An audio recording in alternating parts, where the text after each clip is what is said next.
Pemerintah memastikan akan mengumumkan paket kebijakan ekonomi Jili 3 pada hari Kamis. Pekan ini paket kebijakan itu lebih fokus pada kemudahan perizinan di sektor pertanahan dan agraria. Menurut Sekretaris Kabinet Pramono Anung, paket kebijakan Jili 3 akan membuat dunia usaha lebih ramah bagi investor sekaligus memberikan proteksi kepada pelaku usaha di dalam negeri. Antara lain soal perizinan di sektor pertanahan dan agraria yang selama ini terkesan rumit akan dipermudah dan disederhanakan. Menurut Pramono, Presiden juga akan segera mengumpulkan para kepala daerah untuk mengawal perubahan yang diputuskan pemerintah pusat.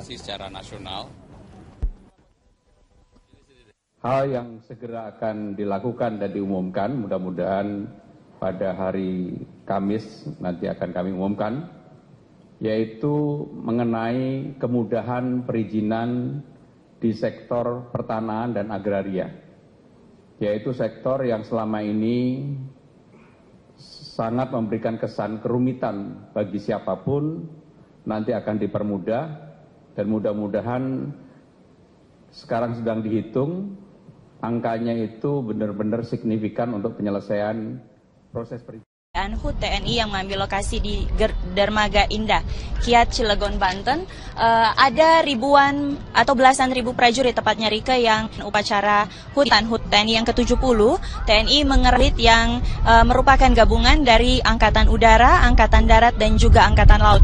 Adapun gladi bersih yang akan dilaksanakan pada pagi ini dihadiri secara langsung oleh Panglima TNI Jenderal Gatot Nurmantio, didampingi oleh Kepala Staf Angkatan Darat Jenderal TNI Mulyono, Kepala Staf Angkatan Laut Laksamana TNI Ade Supandi, dan Kepala Staf Angkatan Udara Marsikal TNI Agus Supriyatna.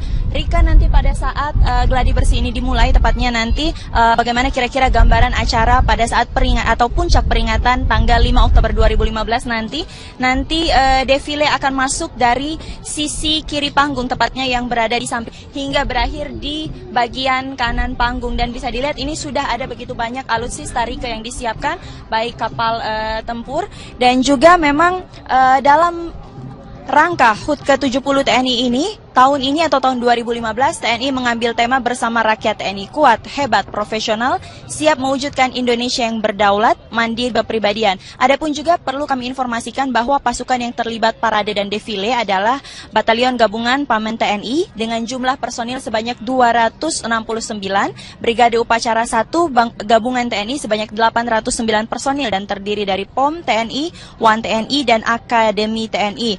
Alutsista yang dikerahkan Rike dari ketiga angkatan sebagai background antara lain untuk TNI Angkatan Darat mengerahkan 6 tank Scorpion, dan juga Angkatan Laut ini bisa disaksikan ada kapal perang. Tidak lupa ada demo dan juga aerobatik yang akan ditunjukkan oleh gabungan dari TNI Angkatan Udara. Kami akan terus memantau bagaimana jalannya gladi bersih yang kira-kira akan dimulai pada sekitar pukul 9 nanti untuk menggambarkan situasi pada puncak pelaksanaan HUT TNI pada hari Senin 5 Oktober nanti. Untuk sementara demikian, Rika kembali ke studio.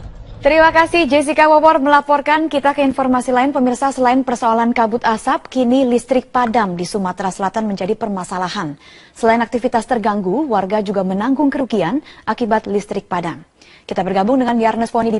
Yarnes, apa penyebab listrik padam sering terjadi di Sumatera Selatan? Ya Rika, sebenarnya hal ini sangat membuat kerugian buat masyarakat. Total ada sekitar 2,6 juta pelanggan PLN di Sumatera Selatan. Dan lengkap sudah penderitaan masyarakat Sumatera Selatan. Saat ini kabut asap yang masuk ke rumah, ditambah lagi pemadaman listrik yang berkala yang sering terjadi bahkan 2 minggu terakhir. Dan pada pemadaman ini memang informasi yang tidak langsung didapat oleh masyarakat. Bisa terjadi pada pagi hari, siang hari, ataupun malam hari. Dan kami mendapatkan PLTA yang surut karena saat ini masuk dalam masa kekeringan. Dan hal itu menyebabkan yakni kabut asap bisa masuk ke rumah-rumah warga dan juga dapat karena AC dan juga kipas angin mati, karena padamnya listrik ini bisa membuat masyarakat menghirup kabut asap di dalam rumahnya.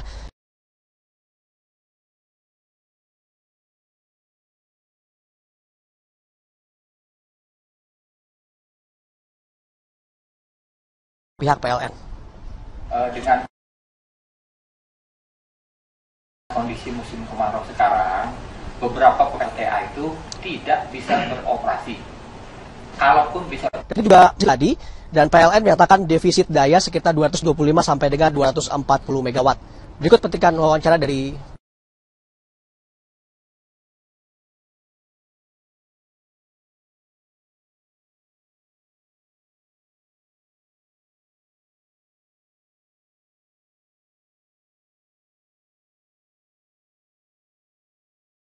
keluar bentar karena penggantian di filter gitu.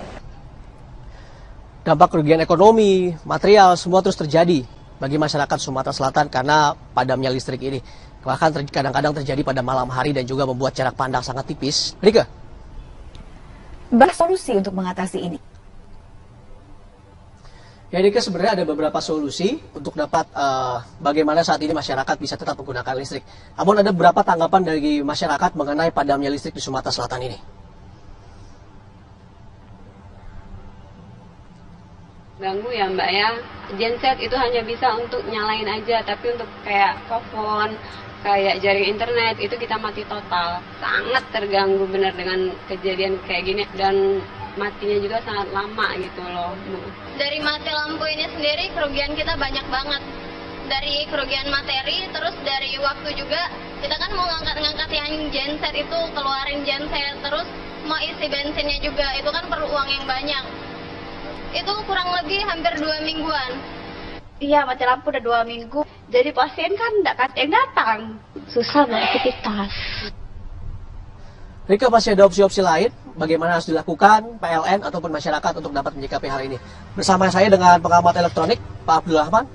Pak Abdul, sebenarnya ada opsi lain nggak sih Pak untuk menekan pemadaman listrik di Sumatera Selatan ini Pak? Kalau kondisinya seperti ini akan terjadi setiap tahun ya, karena kemarau ini bisa terjadi setiap tahun. Satu-satunya jalan ya meningkatkan kapasitas pembangkit listrik gitu. Karena tahun ini saja kalau kita mengandalkan air, kemaraunya sampai kapan kita tidak tahu. Jadi meningkatkan kapasitas pembangkit listrik itu cara yang paling baik gitu. Berarti tidak hanya menggunakan PLTA ya Pak? Ya tidak, karena PLTA itu kan mengandalkan hujan. Nah kalau kemarau seperti ini ya dia tidak bisa beroperasi seperti yang sudah dilaporkan PLN gitu. Oke Pak, Bapak pernah lihat PLTA tes di Sumatera Selatan ini bagaimana Pak? Ya, sewaktu saya lewat waktu itu, ya, tahun 95 itu airnya dalam keadaan surut. Nah, jadi juga kondisinya tidak bisa dioperasikan. Ya. Mungkin dampaknya tidak seperti sekarang, karena kebutuhan listrik kan meningkat terus itu. Mungkin pembangkit yang disediakan oleh PLN kapasitasnya waktu itu mencukupi, beda dengan sekarang. Tiap tahun pasti bertambah. Nah itu solusi ke depan harus diperhitung dengan cermat ya, bagaimana caranya supaya meningkatkan kapasitas pembangkit itu sesuai dengan kebutuhan masyarakat. Oke, sekarang berarti masih kurang ya Pak kapasitas pembangkit buat masyarakat Sumatera Selatan ya.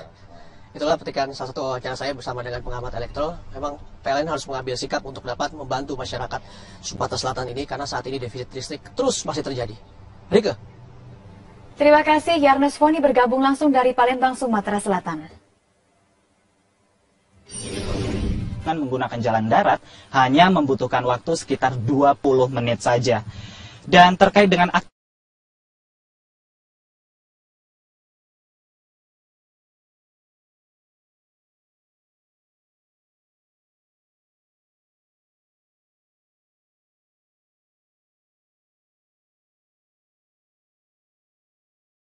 juga pengunjung bisa makan-makan. Timur pantai ini ada banyak pondok yang bisa dimanfaatkan oleh para pengunjung untuk menyantap menu seafood yang telah disiapkan oleh para pengelola di sini. Dan juga memancing di sini karena di sebelah selatan pantai ini berupa karang, maka banyak sekali ikan di sana yang bisa dipancing oleh para pengunjung. Dan yang terakhir, fenomena sunset yang paling penting. Jika pada sore hari, karena ini letaknya di sebelah barat, ini membuat fenomena sunset sangat mudah untuk disaksikan pada sore hari. Dan Rike, yang perlu kami sampaikan di sini adalah memang pengelolaan di Pantai Lampu ini sudah cukup baik. Namun masih ada ratusan wisata di Provinsi Aceh yang masih kurang perhatian oleh pemerintah setempat. Lalu langkah apa yang akan dilakukan oleh pemerintah provinsi untuk memaksimalkan potensi wisata yang ada di Provinsi Aceh? Berikut adalah liputannya, Rike. Selain kota Sabang, masih banyak tempat di Aceh yang memiliki potensi wisata luar biasa, khususnya wisata alam. Mulai dari pantai, perbukitan, serta air terjun yang masih sangat alami. Menurut Dinas Pariwisata Aceh, provinsi ini memiliki sekitar 800 wisata unggulan yang tersebar di berbagai daerah kabupaten kota. Hanya saja, tidak semua lokasi tersebut telah dikelola dengan maksimal oleh pemerintah setempat. Salah satunya adalah kawasan puncak tebing Lamreh yang ada di Kabupaten Aceh Besar. Di sini, pengunjung bisa menikmati panorama laut dan bukit yang sangat menawan. Tapi sayang, akses ke lokasi ini masih sangat terbatas. Begitu juga dengan pengelolaannya. Keterlibatan pemerintah yang minim membuat manajemennya tidak memenuhi standar pariwisata. Tempatnya bagus, pemandangannya juga keren. Sayangnya aja kurang dikelola aja dia sama pemerintahnya. Iya, semoga aja kalau udah kesini lagi, jalannya udah bagus, tempatnya udah dikelola, udah lebih rapi, lebih layak lah buat wisatawan.